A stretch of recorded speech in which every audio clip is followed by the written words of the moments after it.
स्वागत है आपका। आप देख रहे हैं क्राइम तक। मैं हूं अश्विनी सिंह। अहमदाबाद से चलकर यूपी के गोरखपुर जाने वाली अहमदाबाद गोरखपुर एक्सप्रेस ट्रेन, ये ट्रेन रविवार यानी 15 फरवरी को अपने डेस्टिनेशन यानी जाना था उसे गोरखपुर, तो अहमदाबाद से निकलती है। इसके बाद बीच रास्ते में देवरिया आने के पहले कुछ ऐसा होता है कि चलती ट्रेन में एक रेप कांड को अंजाम दिया जाता है। रेप भी किसी और से नहीं, एक एनसीसी कैंडिडेट यानी वो सेना की भर्ती की तैयारी कर रही थी, ऐसी लड़की को टारगेट किया जाता है। उसे ट्रेन में, क्योंकि उसके पास टिकट नहीं था, उसे वो कहती है टीटी को मेरा टिकट बना दीजिए। इस पर वो उसे कुछ कहता है, जिसके बाद वो जाती है फर्स्ट एसी कोच में। और फर्स्ट एसी कोच में क्योंकि वहां पर कपल का जो कोच बना होता है सेपरेटेड कपल के लिए, वहां पर वो उसको बर्थ अलॉट करता है और कहता है आप जाकर इंतजार करिए। और इसके बाद चलती ट्रेन में उस एनसीसी कैंडिडेट यानी उस लड़की के साथ रेप किया जाता है। और जब वो मना करती है, खुद को बचाने की कोशिश करती है, डराती धमकाती है, चीख पुकार मचाती है, क्योंकि वो केबिन लॉक था अंदर से, तो कोई इतना पैसेंजर भी वहां पर नहीं थे जिसकी वजह से कोई सुन सके। और लड़की का चलती ट्रेन में इस तरह से रेप होता है।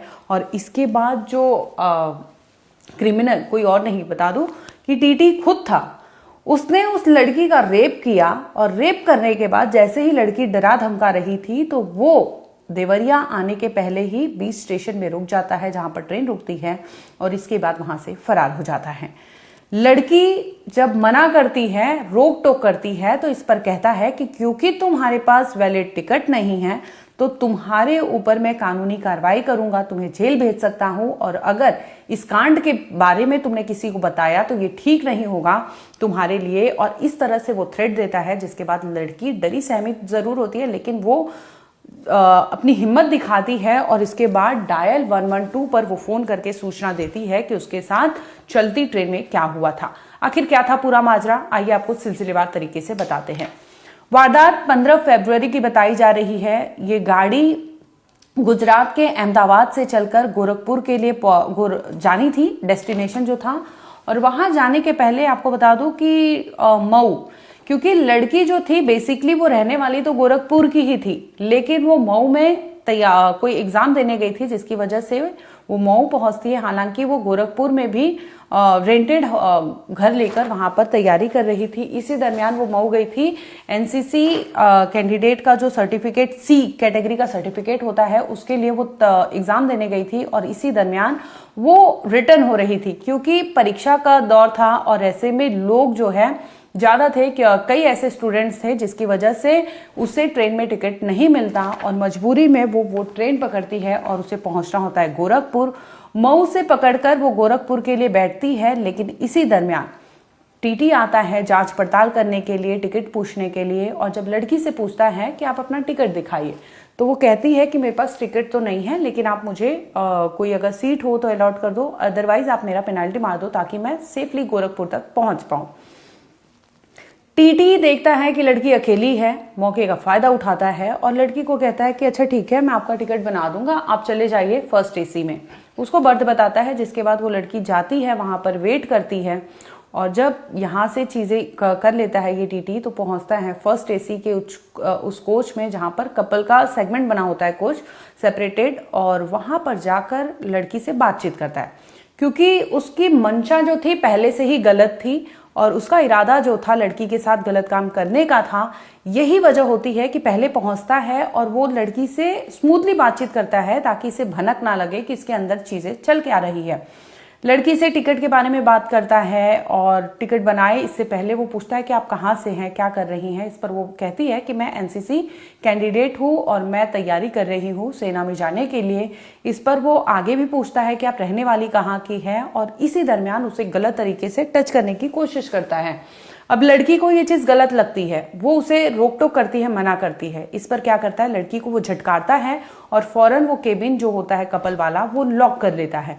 क्योंकि लड़की अब अंदर लॉक हो चुकी थी और ये दरिंदा जो टीटी था वो अंदर था, बाहर किसी को आवाज नहीं जा रही थी। ट्रेन अपनी स्पीड में चल रही थी, यानी स्पीड में चलने वाली ट्रेन के अंदर एसी कोच के भीतर जो कपल का कोच होता है उसमें एक टीटी उस लड़की के साथ जोर जबरदस्ती करता है। अब लड़की चीख पुकार मचाती है, लेकिन आप सोचिए कि ट्रेन की आवाज इतनी होती है कि उसकी आवाज बाहर नहीं जाती। इतने में टीटी उसको जब मुंह पर हाथ रख देता है ताकि उसकी आवाज बाहर तक जा ना पाए, अगर किसी भी वे से बाहर जाए।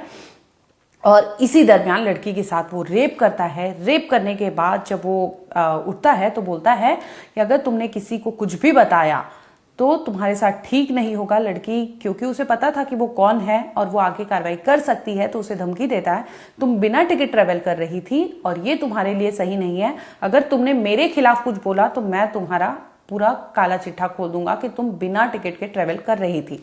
अब लड़की को लगता है कि उसके साथ गलत तो हुआ है, लेकिन वो फौरन बचने की कोशिश करती है कि जैसे भी यहां से निकल पाए। इसी दरमियान वो डायल 112 पे फोन करके सूचना देती है कि उसके साथ क्या हुआ है, और वो, क्योंकि टीटी वहां पर मौजूद था और वो सुन लेता है, वो पहले ही जैसे ही देवरिया स्टेशन आता है वो वहां पर कूद जाता है और कूद कर फरार हो जाता है, क्योंकि उसे आगे की कहानी पता थी कि उसके साथ क्या हो सकता है। अब वो कूदकर वहां से फरार हो जाता है। लड़की अपने घर यानी जब गोरखपुर पहुंचती है, पुलिस थाने में शिकायत दर्ज कराती है, जिसमें बताती है कि चलती ट्रेन में वो मऊ से पकड़ी थी, उसे जाना था गोरखपुर, और इसी दरमियान जो इंदारा और देवरिया के बीच में बताया जा रहा है कि 15 फरवरी को चलती ट्रेन में उसके साथ रेप किया गया। रेप करने वाला कोई और नहीं बल्कि टीटी ही है। जब पुलिस मामले की तहकीकात करती है कि ऑन ड्यूटी कौन था टीटी, तो पता चलता है कि राहुल कुमार NER वाराणसी डिवीजन में तैनात जो टीटी है वो था, और उसी ने इस तरह की कांड को अंजाम दिया है।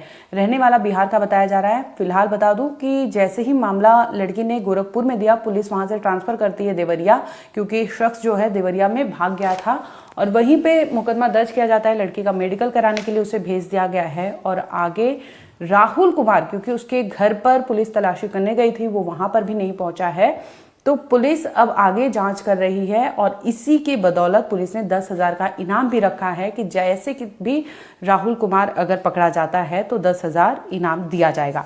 एग्जाम जो था मऊ में था, टिकट उसके पास नहीं था, जिसकी वजह से AC कोच में वो चढ़ी थी। उसे लगा कि वो पेनाल्टी भर के आगे जा सकती है, लेकिन ऐसा होता नहीं है, और तभी इंदारा और देवरिया के बीच में उसके साथ इस तरह से अपराध हुआ, और उसे पता भी नहीं था कि चीजें हुई क्या। हालांकि उसने रिटर्न कंप्लेंट दिया। इस पूरे मामले पर पुलिस ने क्या कहा वो सुन लीजिए। ये अहमदाबाद गोरखपुर एक्सप्रेस में एक महिला जो मऊ रेलवे स्टेशन सवार होती है, उसके पास टिकट नहीं था। उसने टीटी से रिक्वेस्ट किया हमारा टिकट बना दिए, तो उन्होंने उसको AC फर्स्ट कोच में कहा कि ठीक है बैठो, अभी हम बना देंगे। फिर बाद में AC फर्स्ट कोच में गए और उसके साथ जो है अंदर से कुंडी बंद करके जो है अश्लील हरकत करने लगे। इस संबंध में जो है उसके द्वारा विरोध किया गया, तो महिला द्वारा एक तहरीर दी गई। इस संबंध में अभियोग पंजीकृत किया गया है। सारी विधिक कार्रवाई की जा रही है। क्या लगता है कब तक गिरफ्तारी हो जाएगी या फिर छानबीन क्या चल रही है? अब जल्दी ही इसमें कार्रवाई हो जाएगी, अब बता दिया जाएगा। अभी साक्ष्य संकलन की कार्रवाई चल रही है हमारी इन्वेस्टिगेशन। पीड़िता है क्या गोरखपुर से भी कुछ संबंध था उसका? अब ये सब चीजें हम नहीं डिस्क्लोज कर सकते, लेकिन वो गोरखपुर आ रही थी मऊ से।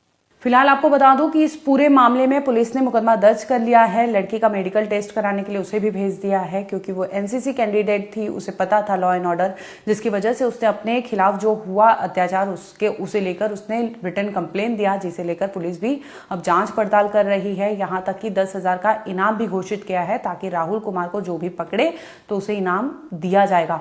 और इस तरह से आप सोचिए कि चलती ट्रेन में अगर किसी लड़की, कोई सिंगल, अमूमन कई लड़कियां ट्रेवल करती है, तो ऐसे में अगर टीटी इस तरह के कांड कर रहे हैं तो बचाने वाला कौन होगा, या RPF क्या करेगी जब आपके घर के अंदर ही इस तरह के चीजें होती हैं या फिर इस तरह के लोग होते हैं। तो जरूरी है कि अगर आपके साथ कुछ ऐसा होता है तो फौरन मुकदमा दर्ज कराइए, ना कि चुप बैठे, ताकि आगे आने वाले टाइम में लोगों को सबक मिल सके और इस तरह के अपराध कम हो सके।